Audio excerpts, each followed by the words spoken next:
You are good with your hands. You always have been. Stitched your own knee at 12 years old, never flinched. You made it 3 years into medical school before the money ran out. No safety net. Just debt. You work as a surgical tech. You hand doctors the tools. You know every instrument before they even ask. That's how Dmitri finds you. In a parking garage. He says he heard you're talented. He hands you a card with nothing on it but a phone number. A business opportunity. 3 weeks later, your eviction notice arrives. Your sister needs $800. You have $214 in your account. You sit in the dark for 20 minutes. You tell yourself you're just gonna listen. Dmitri answers on the first ring. Like he was expecting you. The first job is simple. A hotel room, plastic sheeting, a portable light rig. A woman named Sarah hands you gloves without asking. She's done this before. The donor is already sedated. He gets $15,000 and a scar. You just need to use your hands. You work for 40 minutes. Your hands don't shake. You remove the kidney cleanly. The precision makes Sarah look at you differently. You close him up tight. The organ was warm. That's what you weren't prepared for. The weight and the warmth of it. 20 minutes ago, it was keeping someone alive. You hold it like something sacred, like something you had no right to touch. Sarah seals it in a cooler. She leaves without a word. The next morning, Dmitri pays you $8,000 cash, slid under your door. You pay your rent, you buy groceries, you eat breakfast, and feel almost normal. Almost. The second job comes. Then a third. You buy better tools with your own money. It becomes a rhythm. Always a hotel room. Always a cooler. Always an envelope. You start to notice things. The way donors grip the table before the sedative takes hold. You learn not to look at their faces. You learn to focus only on the anatomy. You learn to split yourself in two. The part that acts and the part that watches from somewhere safe. Some nights you drive home and realize you can barely remember the job at all. Nobody tells you how quickly the extraordinary becomes ordinary.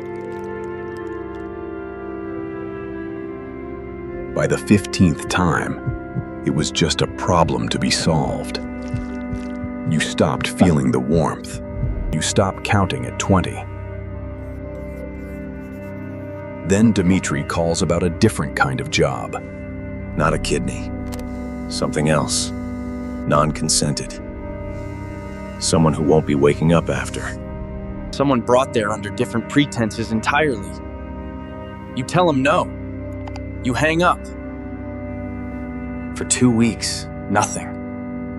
You tell yourself you drew a line and held it, that you are still human. Then Sarah shows up at your apartment door. She's never come to your home before. She comes inside without being invited and sits at your kitchen table.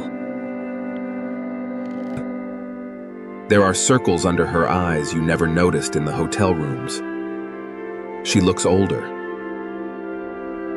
She looks like someone who has been carrying something heavy for a very long time. She tells you that Dmitri isn't angry. She's been doing this for 11 years. She came to warn you because nobody warned her, and she wishes they had.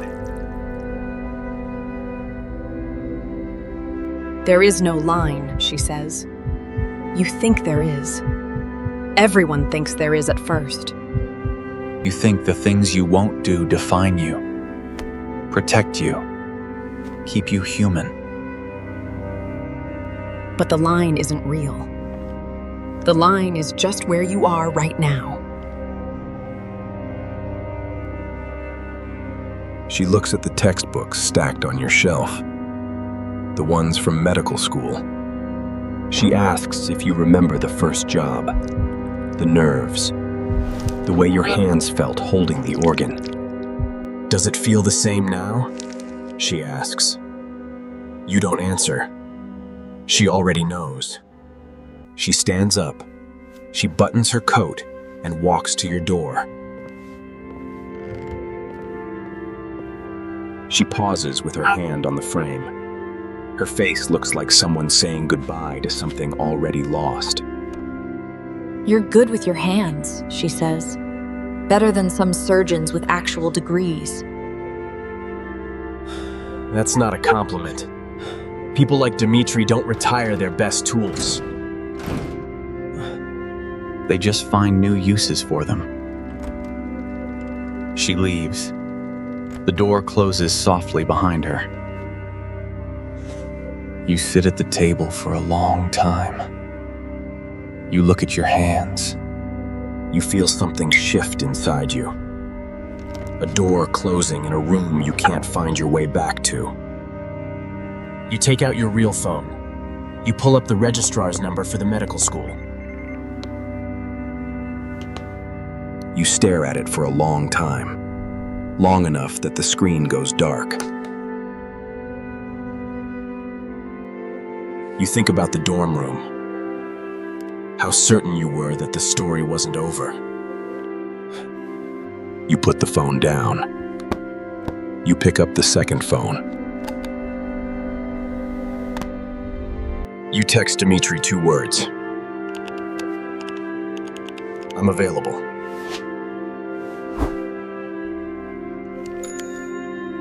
His response comes in under a minute.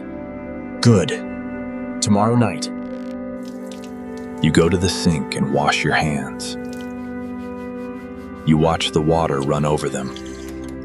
You dry them carefully, the way you always do before a procedure.